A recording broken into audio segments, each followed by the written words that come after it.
On and off the field, the EIU Athletic Hall of Fame induction class of 2010 earned numerous records and awards. We'll start with graduating class of 2005 volleyball player Erica Girth Kelly.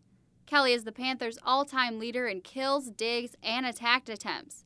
In 2004, she was named OVC Player of the Year and OVC Female Athlete of the Year. Kelly says one of her favorite memories from the court was one of her last. My senior night in 2004, we had a record attendance. Our fans set an attendance record at Lance Arena, and it was just the best feeling going out as a senior, being undefeated at home that year. It was the best feeling to have that much support in the gym. Beth Leeson Lagunas was one of the best players in EIU women's soccer history. For 4 straight seasons, she earned first-time All-OVC honors. She is the all-time OVC and EIU leader for goals scored and game-winning goals. As a senior, Lagunas was named OVC Player of the Year. She says the coaches took a leap of faith when asking her to become a Panther. A Springfield High School coach whom I played against knew Coach Ballard well enough to tell him that I needed to be a Panther. Prior to visiting EIU and signing the National Letter of Intent, neither Coach Ballard nor his coaching staff had ever once seen me play. 30 years ago, Kevin Staples signed to play for EIU Panther football. While a running back for Eastern, he led the team in rushing every season. He was a 2-time Associated Press Honorable Mention All-American and was the 1983 Mid-Continent Offensive Player of the Year. With this long list of awards, you might be surprised to find out Staples only started at Eastern playing 6th string.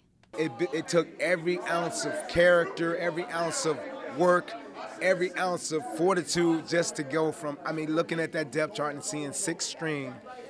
I just remember how I felt like, oh my goodness, I'll never get a chance to play. One sport wasn't enough for Kelly Waldrop. Waldrop led the Panthers in softball and basketball in the 80s. In softball, she placed 3rd in the College World Series and was named All-American, All-Region, and All-State in 1982. After Eastern, Waldrop played in the ASA National Women's Major Fast Pitch. Out of all the games Waldrop was a catcher for, there's one 4-hour-long game she will never forget. Anything that could happen in a softball game happened in that game.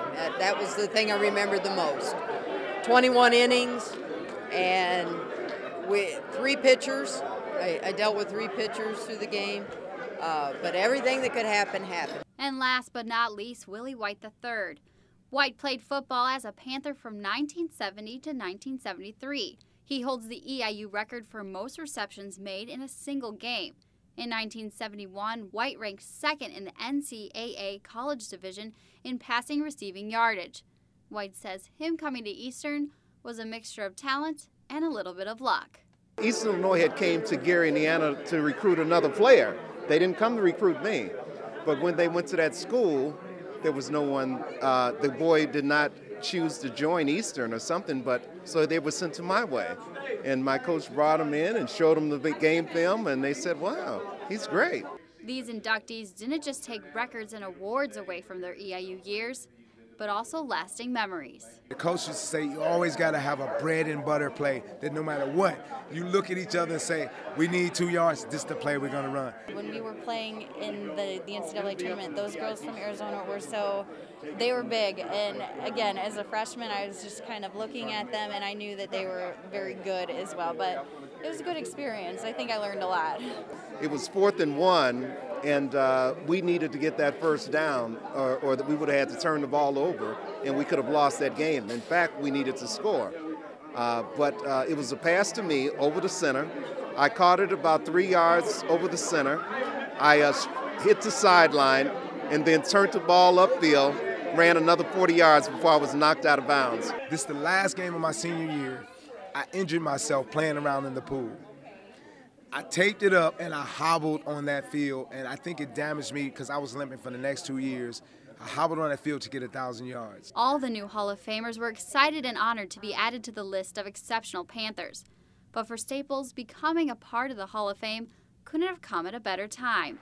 You see, back in February, he was diagnosed with Lou Gehrig's disease and has since lost the use of his legs. To go from running all those touchdowns, doing all those things, and to being at this point, I feel so blessed that I'm still here, you know what I mean? To be diagnosed, it's a terminal disease, and to be able to experience this before whatever happens. Though the past Panthers don't recognize the current faces on Eastern's courts and fields, they still remember what it's like and would like to pass on some words of wisdom. Go out there and play your hardest, because once it's over, it's over. You get places when you truly embrace respect for yourself, respect for others. If you feel that you can play or that you feel that you have some type of gift or whatever, just to continue to work. No matter what the adversity, no matter what the challenge, what the hurdle is, continue. For Panther Sports Talk, I'm Victoria Paisley.